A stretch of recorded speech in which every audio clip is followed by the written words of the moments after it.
There's the artificial kind of seeking forgiveness, astaghfirullah, astaghfirullah, astaghfirullah, astaghfirullah, astaghfirullah, which for some people is so artificial, like Ali radiallahu anhu saw somebody doing it and said to him, your istighfar needs istighfar. Because it's just rolling off your tongue. There are some things that keep you and me from seeking Allah's forgiveness. It has to do with expectation. Some people deep in their mind have internalized that I have done way too much messed up stuff. Allah probably doesn't like me very much. Some people even go as far as to say, I've heard them say, Allah hates me. Allah hates me. Allah doesn't like me. Allah is angry with me. I've done a lot of bad things. I knew Allah doesn't want me to do this, and I did it anyway, and I did it over and over and over again. So I'm basically off of Allah's good books. My prayers don't mean it. And when people internalize that, you know what they do? I'm a bad person. Could you make dua for me? Because I'm disqualified already. So you need to make dua for me. Because I'm hoping at least Allah will listen to you. Maybe I have a chance. Because there's no way He's going to listen to me. You seem to have a much better connection with Allah than I do. Let me take you back, short reminder. Who was the offer made to by Nuh alayhi salam? Nuh alayhi salam was making this offer to one of the most rebellious nations on earth. Continuously rebellious. And he said, if you can just come ask forgiveness, not only will Allah give you forgiveness, He'll open up the world for you. In other words, you don't get to write yourself off. You don't get to say about yourself, I'm too far gone. Seeking forgiveness is not for you, maybe for somebody else, but I'm a lost case. I'm a terminal case. I'm beyond hope.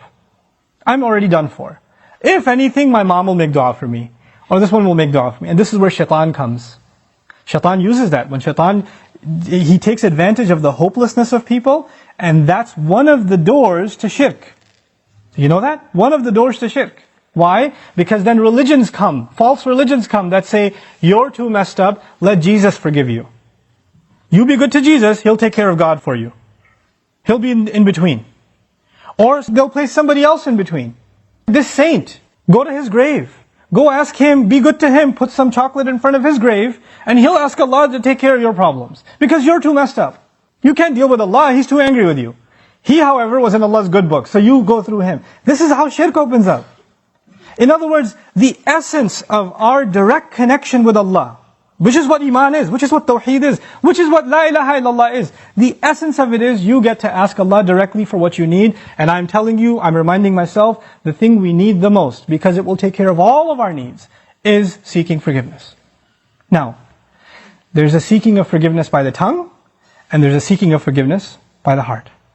Human beings tend to be defensive. If I criticize you for something, hey, I saw you said that. Why did you say that? I didn't mean it like that. You don't understand what I was going through. Excuse me. You don't even understand the whole story. Hey, I noticed that you did this. You get defensive immediately. بَلِ الْإِنسَانُ عَلَى نَفْسِهِ بَصِيرًا وَلَوْ أَلْقَى مَعَاذِيرًا. Human beings have good view of themselves, but they make lots of excuses. They keep throwing excuses. If you're going to seek Allah's forgiveness, you have to find a time. It doesn't matter if you don't know Arabic, and you only know Punjabi, and you only know Bangla, or Bahasa, or English, or Urdu. It doesn't matter. You speak to Allah, and you genuinely admit to Him what you've done wrong, and don't make excuses. It's really hard to do that. Because even when you stand in the mirror, you lie to yourself. You tell yourself, I'm not that bad. I have reasons for what I did. I have justification. I've been through a lot.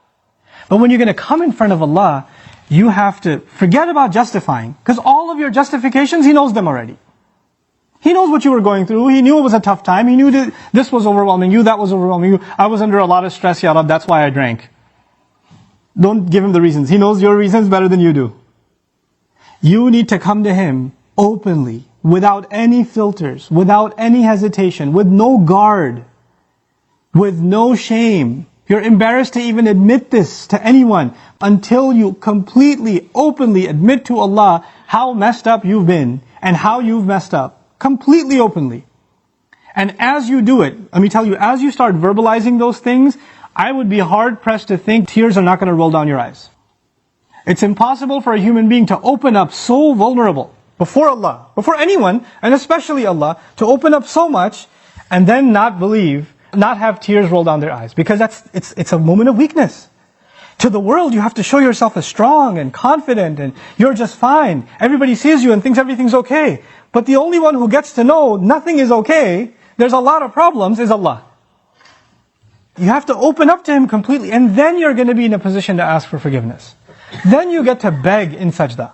Then it turns into something else. Then it's not just astaghfirullah, astaghfirullah, astaghfirullah. It's a real conversation with Allah. It's a real confession with Allah Azza wa Jal. That's a powerful, powerful thing. Try it for yourself.